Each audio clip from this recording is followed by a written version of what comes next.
Assalamualaikum warahmatullahi wabarakatuh. Selamat pagi semuanya.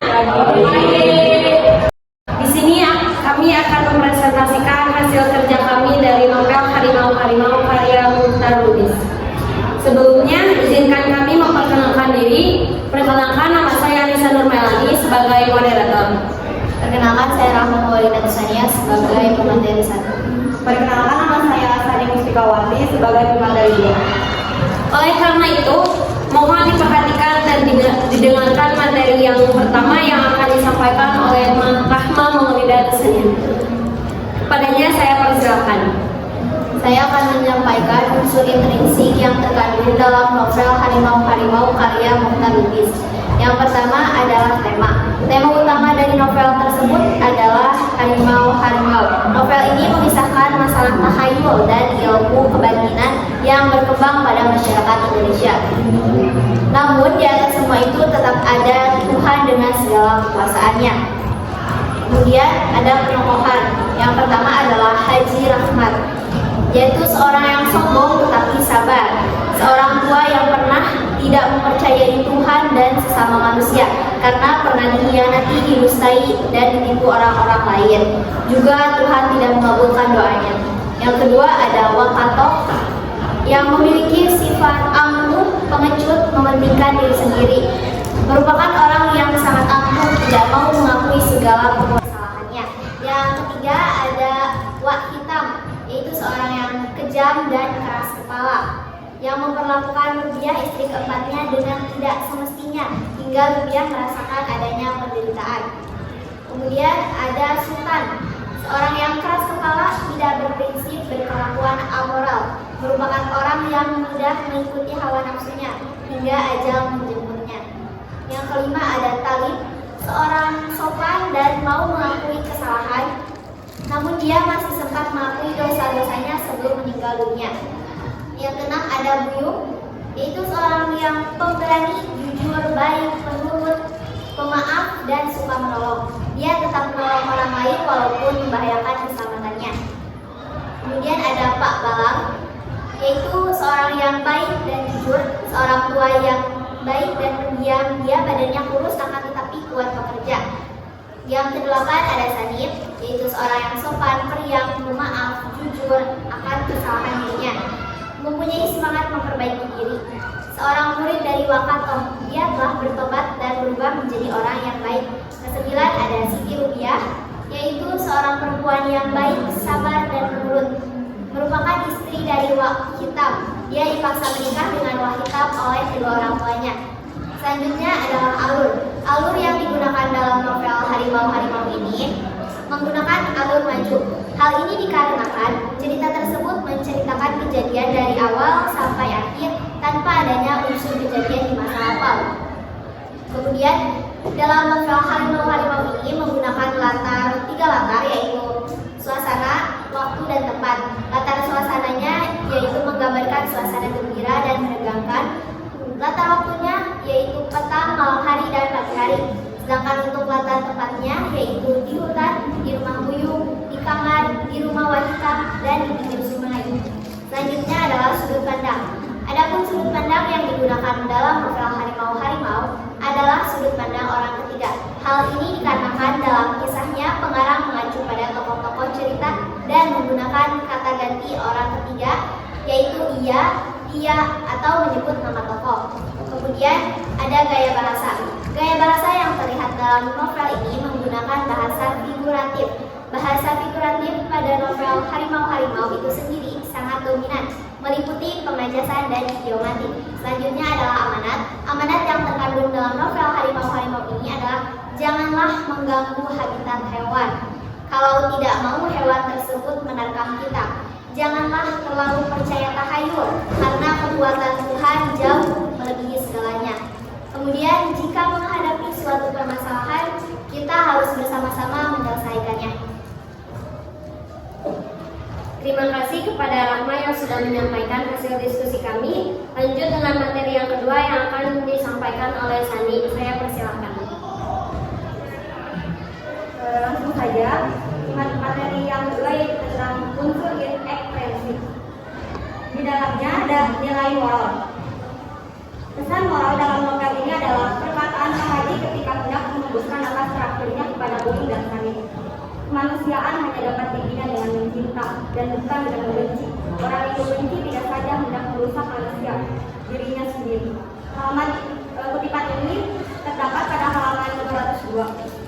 Lalu nilai sosial yang terdapat dalam kutipan novel tersebut adalah memberi pertolongan kepada orang yang sedang sakit.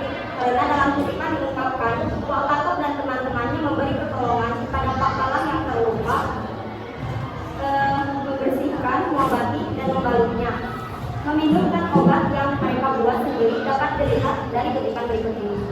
Dari sebuah kantong di dalam keranjang besarnya, Wak Katok mengeluarkan daun ramu-ramuan. Mereka membersihkan luka-luka Pak Balang dengan kain panas, dan Wak Katok menutup luka besar di betis dengan ramuan daun-daun yang kemudian mereka membungkus dengan sobekan kain sarung Pak Balang. Kutipan ini berada pada halaman 92 sampai 93. Lalu adapun nilai budaya yang yaitu permasalahan tentang perkawinan yang merupakan penggambaran obsesi Mokhtar Lobis dalam novel Harimau-Harimau, yaitu tidak adanya kebahagiaan dalam perkawinan. Perkawinan diartikan sebagai sesuatu yang tidak perlu dikaitkan dengan dasar-dasar, nilai-nilai, dan norma-norma tertentu. Terjadinya permasalahan perkawinan dalam novel Harimau-Harimau. Suami sudah tua sehingga istri bosan dan benci pada tingkah dan perangainya, sehingga puncak dari keadaan itu akhirnya timbullah penyelewengan yang dilakukan oleh istri.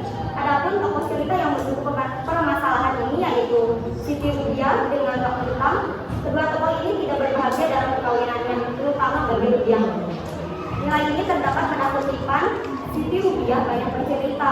Dia bercerita bahwa dipaksa kawin oleh orang tuanya dengan Wak Hitam, sedangkan sebenarnya dia tak hendak kawin dengan Wak Hitam, tapi dia membunuh dirinya kalanya ketika dipaksa kawin dengan Wak Hitam. Akan tetapi karena menghormati dan patuh pada ayah ibunya, dia tidak pernah merasa senang selama kawin dengan Wak Hitam. Kutipan ini berada pada halaman 47. Lalu adapun nilai pendidikan, sikap Wak Hitam yang mengingatkan Bu Ibu untuk menghormati keputusan orang yang lebih tua. Kutipannya berada pada halaman 146, yaitu diam kau bulu-bulu, tunggu orang-orang tua berunding dulu, kata Wak Katok meninggalkan Bu Ibu. Lalu adapun nilai estetika yaitu keindahan suara-suara marga satwa yang menyenangkan hati ketika sedang dirisau, terutama pada suara kucing batu. Kutipannya ini berada pada halaman 108, yaitu bunyi-bunyi marga satwa yang biasa masih memenuhi hutan, dan di atas pohon-pohon yang tinggi mereka melihat beruk-beruk merah yang besar melintas sambil mengambil-ngambil. Karena itu mereka merasa agak bersenang hati. Bunyi pukulan burung pelatu yang datang dari jauh bergema. Lebih-lebih lagi menenteramkan perasaan mereka. Mereka kemudian berangkat meluruskan perjalanan dengan hati yang lebih berbangun.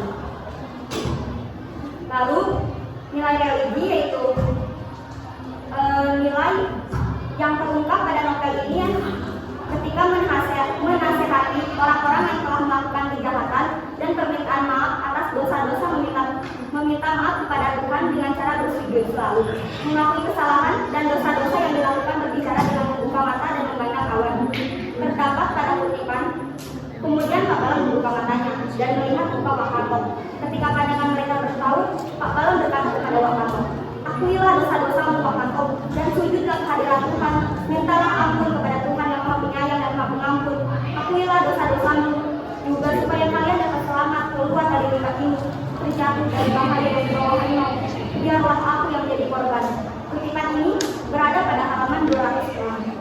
Terima kasih kepada Sani. Selanjutnya adalah sinopsis yang akan dibacakan oleh Rahma dan Sani. Sinopsis dari novel Harimau-Harimau karya Mokhtar Lubis ini adalah: di sebuah hutan yang luas, Pak Haji, Wak Katok, Pak Balang, dan yang muda-muda antara mereka bertujuh, Sultan, Talib, Sani, serta Bulu. Wak Katok adalah orang yang disegani sebagai pemimpin karena dipercaya jago silat dan memiliki ilmu gaib. Dengan rombongan 7 orang, mereka merasa lebih aman dan lebih dapat membantu-bantu. Mereka semua berkelakuan baik di kampungnya. Al-Haji dihormati orang di kampung karena umur dan hajinya. Sementara Wakatok selalu membawa senapan tua, itu untuk berburu atau menjaga diri, dan Buyung bangga dengan kepandaiannya menembakkan senapan lantak. Buyung selalu berharap akan diberi ilmu untuk memikat wanita pujaannya, tetapi Wakatok belum memberinya, padahal Buyung ingin gadis pujaannya segera menjadi miliknya, yaitu Zaitun. Mereka beruntung karena tidak berapa jauh dari hutan damai ada sebuah pondok berniat hitam. Disinilah mereka selalu bermalam. Tuan hitam lebih memilih tinggal di dekat bersama istrinya yaitu Sri Rudiah, orang yang masih muda dan cantik. Tuan Matok mengakui Tuan hitam sebagai ibunya, sementara Sultan, Talib, Sanib, dan Buyung takut padanya. Tetapi mereka suka pada Sri Rudiah. Jika Buyung tidak bergila-gila pada Zaitun, maka dia akan mudah dan cinta padanya. Tuan hitam sering sakit-sakit dan lebih banyak tinggal di kamarnya saja. Ini menjadi kesempatan bagi Wakatok untuk mengganggu Siti Rudiah. Para pencari damar itu sudah hampir 2 minggu di hutan dan lusa mereka akan pulang dengan damar yang banyak. Tetapi tidak semua damar mereka bawa pulang. Sebagian dititipkan pada Wan hitam. Suatu hari, Buyung melihat Siti Rudiah di sungai dan Buyung menghampirinya. Berawal dari pertemuan ini, Buyung mulai merasa ada yang berbeda antara dia dan Siti Rudiah. Lebih lagi, ketika Siti Rudiah menceritakan tentang dia yang dipaksa kawin serta pengalaman pahitnya selama menjadi istri Wakatok. Terima kasih kepada Sani dan Rahma, juga kepada rekan yang sudah memberikan kesempatan kepada kami untuk menyampaikan hasil diskusi kami. Cukup sekian dan terima kasih. Mohon maaf bila ada kesalahan. Wassalamualaikum warahmatullahi wabarakatuh.